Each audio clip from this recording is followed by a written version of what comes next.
fix it, but Zoe just does provide a lot more utility, a lot more catch potential, especially in those late stages of the game where a single Sleepy Trouble Bubble could change the entire outcome. But you know, that doesn't matter if you just burst them down with the Rift Walk. So yeah, I still can see what Skyfell is attempting to do, and I really do respect that. But man, Ezreal plus Ord, this is kind of a little bit of an aggressive bot lane for FPX though. Yeah, I actually thought that Kong will still go with his Xayah since he did perform quite well in game number 3 a while ago. Ezreal is much safer, I believe, especially if they're going for the scaling. Trushak Barrage can be quite troubling as well for team fights or prior to team fights just because of the raw damage that it provides towards FPX. And Thundertalk has to really double down on engage because I don't think FPX is going to be engaging at least in the first 15 minutes again in game 4. Yeah, but a Rakan being picked up here for Shenxi. I like the theory because this does combo really well with that Hecarim. I mean, if you can get a really good quickness grant entrance into the Onslaught of Shadows, you can get 2-3 people down before the fight basically even starts here for Thundertalk. But that is you know, a team fight dream, and with FPX I don't think that's gonna happen because they do have some really good positioning in those fights, especially with Bo7 being on that Lee Sin once again. This could be, you know, either him carrying the game or just really setting up so many things for his team. And maybe if they focus on that mid lane, Skyfell could be a very, very Fed casted in earlier on than we saw in the, you know, in the last game. Yeah, especially Bo7 picking up the Lee Sin.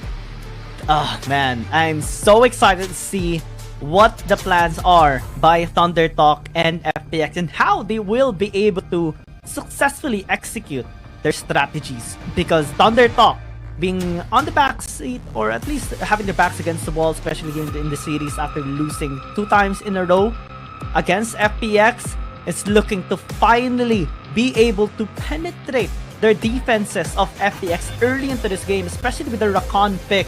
This can be very pivotal, but it can be a double-edged sword as well, because Rakan isn't really the most durable support here in this Wild Rift game.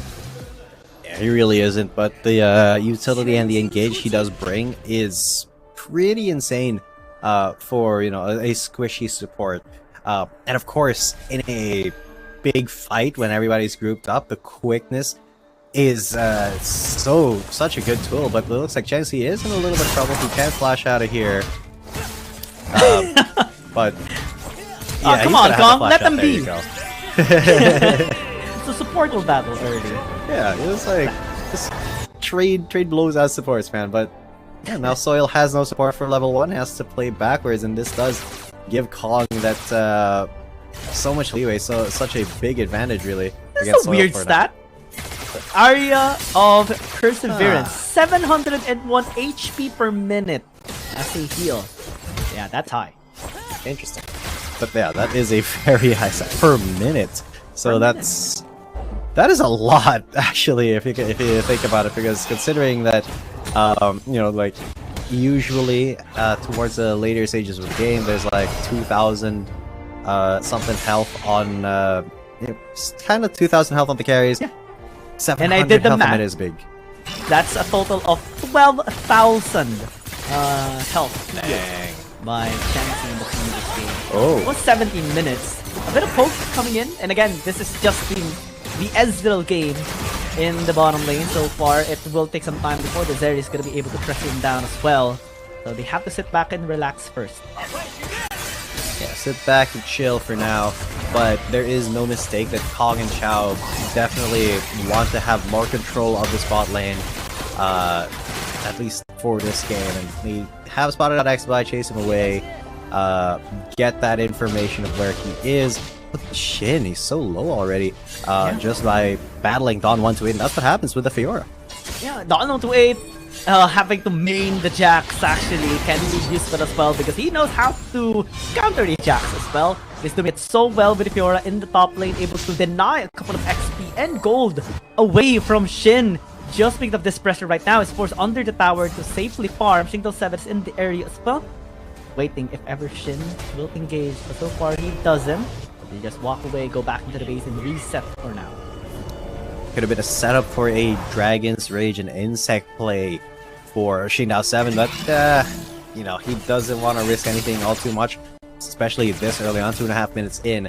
But because he does have that available, we could start seeing him look for more plays to make, because in game number 2, man, he just took over as that Lee Sin, so a very big performance booster for him now. So this ward, though, he's gonna sneaky into the spot lane. Ooh, call it the 4th shot, gonna be used into the Dragon's Rage. No escape is gonna be possible for Thundertalk. Early first blood kill, double kill by FPX, and Chao even survived. Clean 2 kills there for FPX. Now XSpy looking for a little bit more, will not be finding it. And this is kind of the FPX that we're used to, their early game aggression. Once again showing his face, but they do have that scaling option still with SkyFL, who's already taken a tower plate, and you know, because he is uncontested there, they'll be having a really good time. What a beautiful call of the Forge God here. Immediately that Zeri was just not in the equation anymore. Even though Shingdao7, he flashed a little bit too far there, but still able to secure those kills. So big props to him. And yeah, this could be once again Shingdao7 taking over the game. And that's the problem when you have it on. It's not the tankiest support.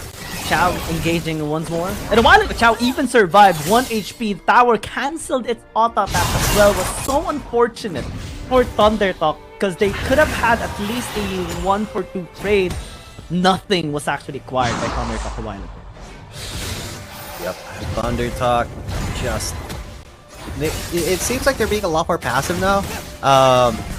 But I feel like they do need to be looking for at least something here to do with the Hecarim. Get an onslaught of shadows onto somebody. Ooh, delaying soils back there might actually cost Thundertalk a little bit, because now he's not going to be able to really fight against Kong and Chao with the items that he has comparatively to that Ezreal. Yeah, it's just plate fest here for Kong in the top lane. 2 plates secured will allow them to have this 3,000 gold lead pre-5 minutes. Is actually massive. FPX on a scaling composition is being so aggressive in the early game and getting advantages as well. Yeah, they want to get that. Oh, look at this grand challenge. Yeah, just back away as well because of the ignite and the damage as well thrown out by the Jax. Shelly gonna be picked up here by Shingdao7 again, utilize it in the mid lane as well, because I don't think Kong and Chao needs help anymore here in the top lane. Mid lane though, Team Play gonna be used, he is still gonna be fine though, will walk away. XSpy just taking this dragon down, Shelly gonna be used here in the mid lane, taking this tower down, easy peasy lemon squeezy by FPX. Yeah, and 2 towers down already for FPX.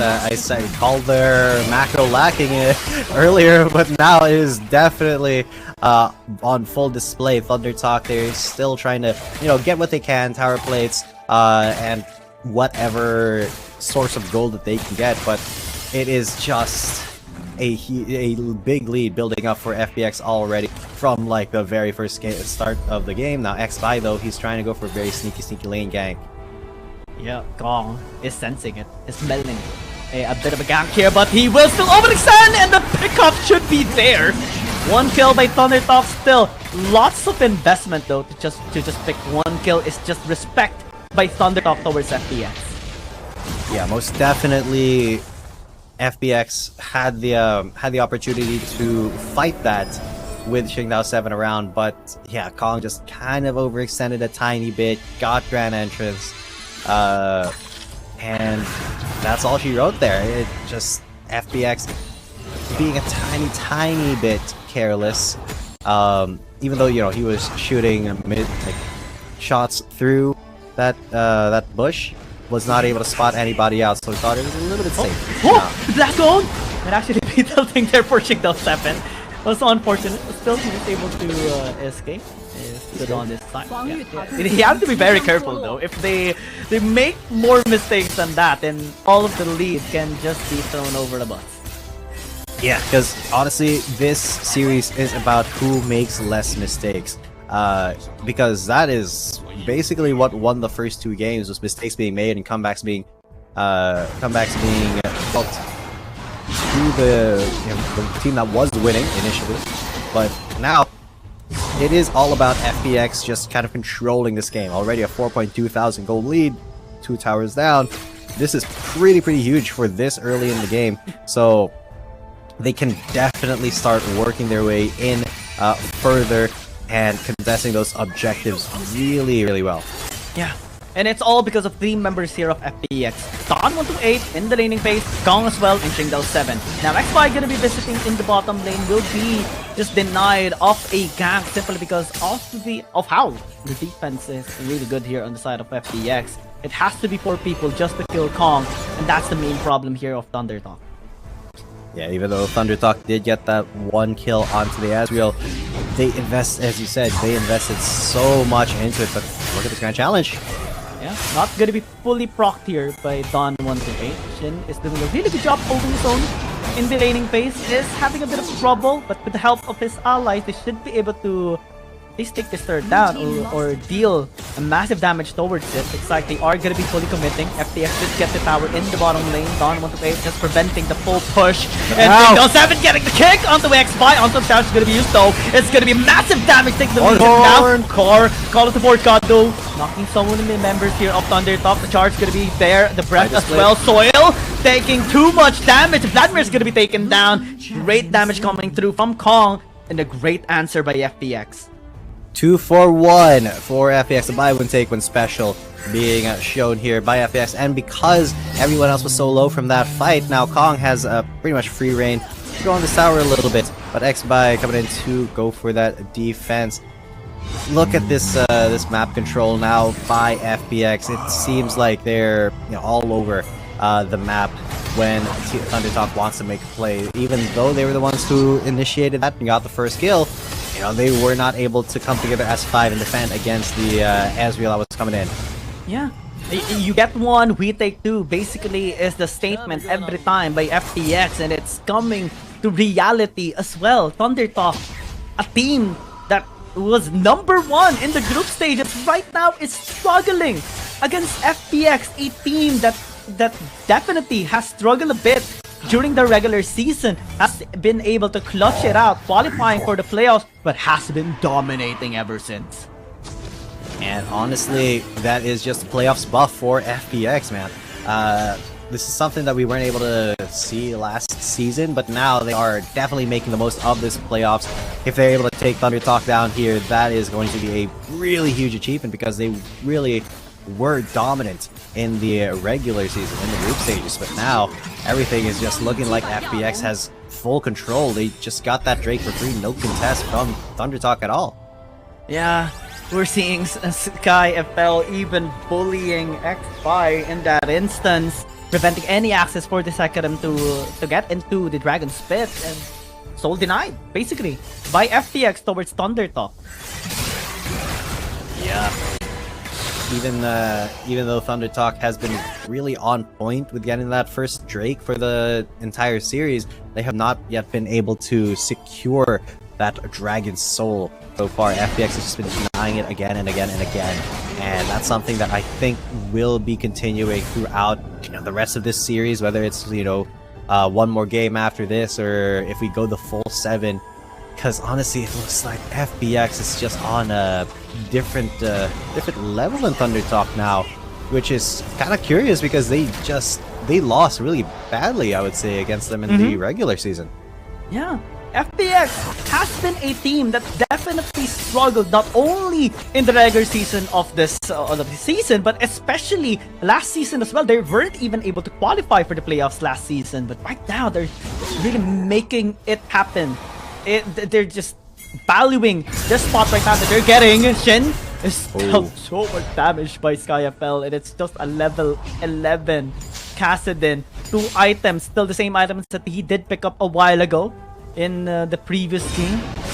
12 minutes. We're not even at the 15-minute mark just yet, in which we did say that FPX is gonna be very dangerous to engage on by ThunderTalk, but still we're seeing such great developments by FPX. Yeah, and they are just in the jungle contesting, and Z was in a lot of danger. Here's the Ooh. Force Card.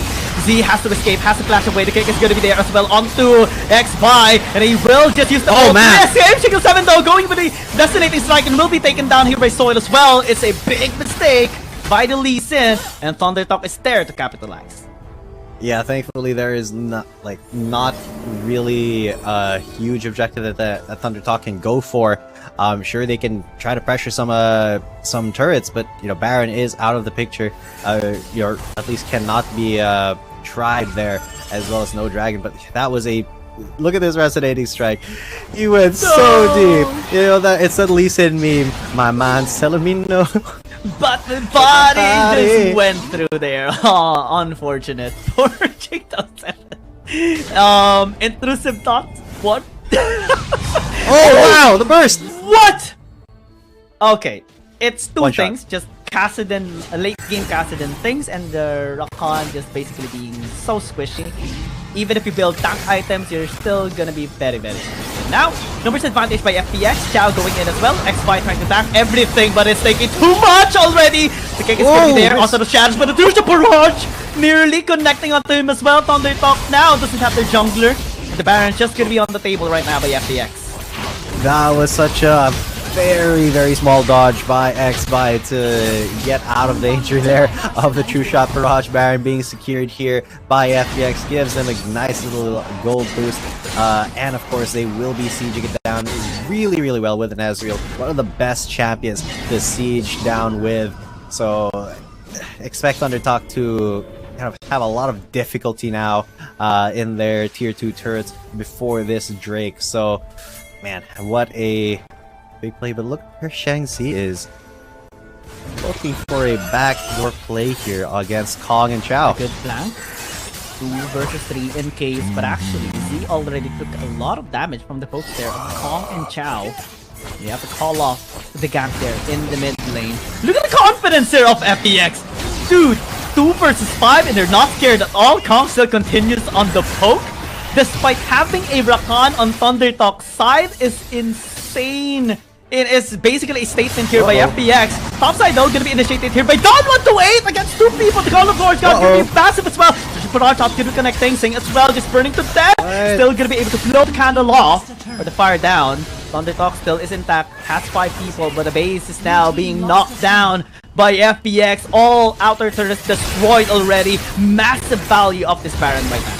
Huge Baron power play there, taking all 3 tier 2 turrets and now knocking on those inhib turrets. The top one is already half health, and FPX, they are just dominating this game. They are not giving any chances for Thundertalk to breathe. Now they're gonna go for that Ocean Drake, just into 7, casually soloing it. And look at that gold lead as well. More than 10,000, 11,000, almost 12,000 gold in the lead now for FPX, and they are showing what it means to be, you know, very, very flexible in their playstyle. Yeah, this is an insane Baron power play, to be honest, by FPX. Getting so much gold, taking all the outer turrets, and getting the last dragon as well. Skyafel looking to have a good position to gank as well. Some of the members here of Thundertalk, that is going to be 4 members running down here in the bottom lane. Sky has to be very careful. Oh, one shot! Dear Lord, where did the damage come from? Jingle 7 going to be following up as well. Gets the kick onto Soil, and it's going to be passing away. Call of the board card going to be connecting onto him. Also some stabs onto the back line. Kassadin will fall down, but what will be the cost? What will be the bill? The rest of that thing is going to be here. Soil still continuing on to the pre-hit, but still it's going to be taken down. Kong going to be here into the bottom lane as well. Shin going to be joining as well. The Grand Chan is getting the healing down onto the FPX, and they're just going to be raining down onto the members here of Thundertalk. Charge not going to be connecting though. They have to call it off.